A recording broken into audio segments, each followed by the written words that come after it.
ఆంధ్రప్రదేశ్లో నేటి నుంచి ఉచిత ఇసుక పాలసీ అమల్లోకి రానుంది. చంద్రబాబు సర్కార్ నేటి నుంచి ప్రజలకు ఫ్రీగా ఇసుకను పంపిణీ చేయనున్నారు. ఇప్పటికే రాష్ట్రమంతా 43 లక్షల టన్నుల నిల్వలున్నట్లు గనుల శాఖ అధికారులు తేల్చి చెప్పారు. ఈ ఇసుకనంతా ఇవాల్టి నుంచి ప్రజలకు అందజేయనున్నారు.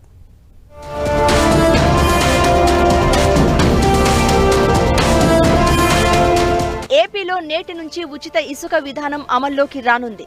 ఇసుకను ఉచితంగా పంపిణీ చేసేందుకు అవసరమైన కార్యాచరణను సీఎం చంద్రబాబు ఆదేశాల మేరకు అధికార యంత్రాంగం సిద్ధం చేసింది.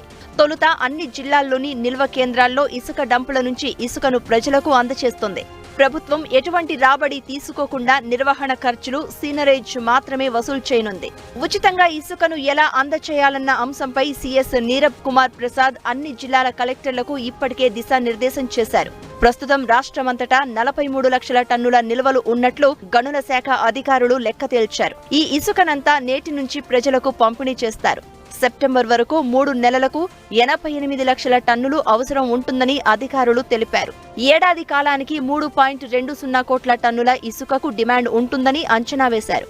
ప్రజలకు ఉచితంగా ఇసుకను పంపిణీ చేయనున్న ప్రభుత్వం సీనరేజ్ కింద టన్నుకు 88 రూపాయలు తీసుకుంటుంది. ఇప్పటి వరకు గుత్తేదారులుగా ఉన్న జీసీకేసీ, ప్రతిమా సంస్థలు ఇసుక తవ్వినందుకైన ఖర్చు కింద టన్నుకు 30 రూపాయల చొప్పున వసూలు చేస్తారు. ఉభయ గోదావరి, గుంటూరు జిల్లాల్లో బోట్స్మెన్ సొసైటీల ద్వారా తవ్వించిన ఇసుక టన్నుకు 225 రూపాయలు తీసుకుంటారు. రీచ్ నుంచి దూరంగా ఉన్న నిల్వ కేంద్రానికి ఇసుక తరలించి ఉంటే రవాణా ఖర్చు కింద టన్నుకు కిలోమీటరుకు 4 రూపాయల 90 పైసల చొప్పున లెక్కిస్తారు. నిర్వహణ ఖర్చుల కింద టన్నుకు 20 రూపాయలు తీసుకోనున్నారు. వీటన్నింటికీ కలిపి 18% జీఎస్టీ వేస్తారు. ఇలా అన్నీ కలిపి ఆయా స్టాక్ పాయింట్లలో టన్ను ఇసుక ఎంత అనేది కలెక్టర్లే నిర్ధారణ చేస్తారు. ఇందులో ప్రభుత్వం రూపాయి కూడా తీసుకోదు. గతంలో ప్రభుత్వం ప్రతి టన్నుకు 375 చొప్పున గుత్తేదారు నుంచి వసూలు చేసేది. సీనరేజ్ కింద వసూలు చేసే 88 రూపాయలు జిల్లా, మండల పరిషత్తులు, గ్రామ పంచాయతీల ఖాతాలకు ప్రతి నెల జమ అయ్యేది.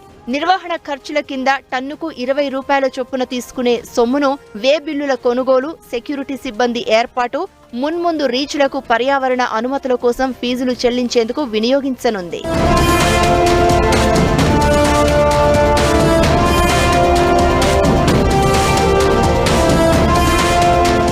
నిల్వ కేంద్రాల్లో ఇసుక ధర తెలిసేలా బ్యానర్లు ఏర్పాటు చేస్తారు. కలెక్టర్, జిల్లా గనుల శాఖ అధికారి పేరిట సంయుక్తంగా బ్యాంకు ఖాతా తెరవనున్నారు. ఇసుకకు ప్రజలు చెల్లించిన సొమ్మును ఆ ఖాతాలోనే జమ చేస్తారు. ఇందులో జేసీకేసీ, ప్రతిమ ఇన్ఫ్రాలు ఇసుక తవ్వి తీసిన ఖర్చు, నిల్వ కేంద్రానికి రవాణా చేసిన ఖర్చును ప్రభుత్వం వద్ద ఉంచనున్నారు. త్వరలో ఆ 2 సంస్థలకు తొలగింపు నోటీసులు ఇచ్చాక వాళ్లు ప్రభుత్వానికి ఇవ్వాల్సిన బకాయిలు లెక్క తేల్చాక ఈ సొమ్మును బాకీ కింద జమ చేసుకోనుంది ప్రభుత్వం. తొలుత వారం 10 రోజులు చేతి రాతతో వే బిల్లులు ఇవ్వనున్నారు. ఆ తర్వాత ఆన్లైన్ వే బిల్లులు జారీ చేసేలా ఏర్పాట్లు చేస్తున్నారు. వాగులు, వంకలు, చిన్న నదుల్లో ఎడ్లబండ్ల ద్వారా నేరుగా ఇసుక తవ్వి తీసుకెళ్లే వీలు కల్పించారు. సమీప గ్రామాల ప్రజలు తమ నిర్మాణ అవసరాలు, అక్కడి ప్రభుత్వ నిర్మాణాలకు ఎడ్లబండ్ల ద్వారా తవ్వి ఇసుకను తరలించుకునేందుకు అవకాశం కల్పించారు. ఇప్పటి వరకు గుత్తేదారులు కొన్ని జిల్లాల్లో చిన్న నదుల్లో సైతం ఇసుక తవ్వి విక్రయించారు. ఇకపై ఇదంతా ఉచితంగానే తవ్వి తీసుకెళ్లవచ్చని గనుల శాఖ అధికారులు తెలిపారు.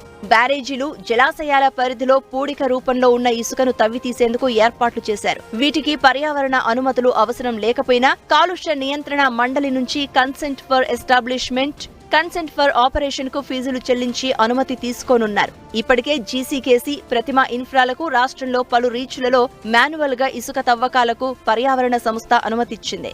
వీటిని రద్దు చేయించి గనుల శాఖ తరపున అనుమతులు తీసుకోనున్నారు.